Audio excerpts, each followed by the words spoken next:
y va. Savez-vous qu'en France, un tiers des fruits et légumes est détruit au champ, faute de débouchés? Il y a un an, j'ai changé de vie. Il y a un an, j'ai changé de vie. J'ai quitté ma Normandie natale pour m'installer sur le territoire de Saumur, qu'on appelle le Jardin de la France parce que c'est un des plus gros bassins de maraîchage. On y produit 70 000 tonnes de fruits et légumes par an. Et sur cette quantité, il y a environ 25 000 tonnes qui sont détruites au champ, dans les coopératives et au niveau des grossistes. Et c'est d'autant de rémunération en moins pour les producteurs. À Saumur, Valorise a pour ambition d'acheter aux producteurs locaux des fruits et légumes pour produire des bocaux à base de recettes élaborées. Alors, comment ça marche? Eh bien, c'est très intéressant. Jugez plutôt. Valorise a pour intention donc d'acheter au juste prix auprès des producteurs et des coopératives des fruits et légumes bio ou conventionnels qui sont le résultat de surproduction ou des fameux moches, des produits déclassés. Donc, retenez bien, ils sont achetés, ces surplus. En matière de logistique, c'est là que c'est très intéressant, on utilise totalement, je dis bien totalement, la logistique telle qu'elle est déjà existante. Donc on se base sur l'existant. Il y a de la place dans les camions pour séparer les produits conventionnels et puis les produits destinés à Valorise.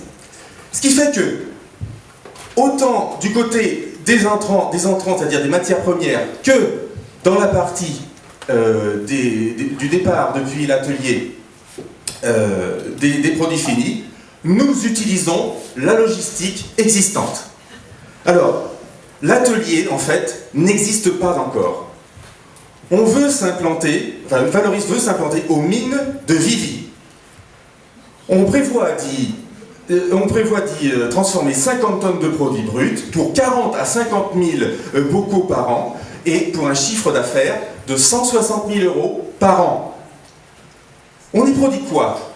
Eh bien, deux gammes de bocaux.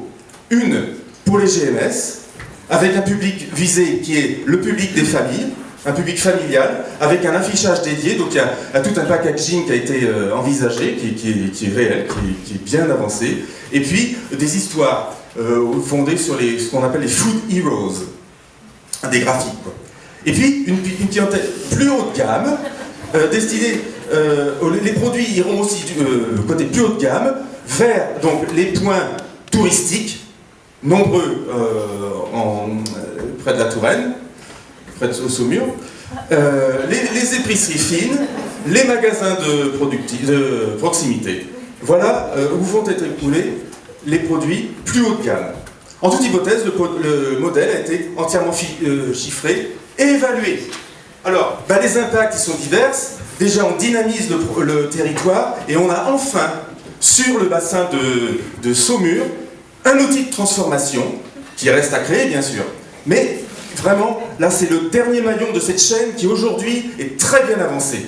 On crée 2 emplois et demi, ce qu'on appelle les ETP, équivalent temps plein. On réduit, bien sûr, l'impact carbone. Encore une fois, on utilise la logistique telle qu'elle est déjà utilisée. Voilà, nombreux partenariats et on limite les gaspillages. Il me reste 5 secondes pour vous dire que voilà, le projet a déjà rencontré beaucoup de parties prenantes sur le territoire de Saumur. Que si on gagne ce soir, en fait, on va pouvoir gagner en légitimité pour monter la suite du projet. Je vous en dirai peut-être plus après les questions-réponses.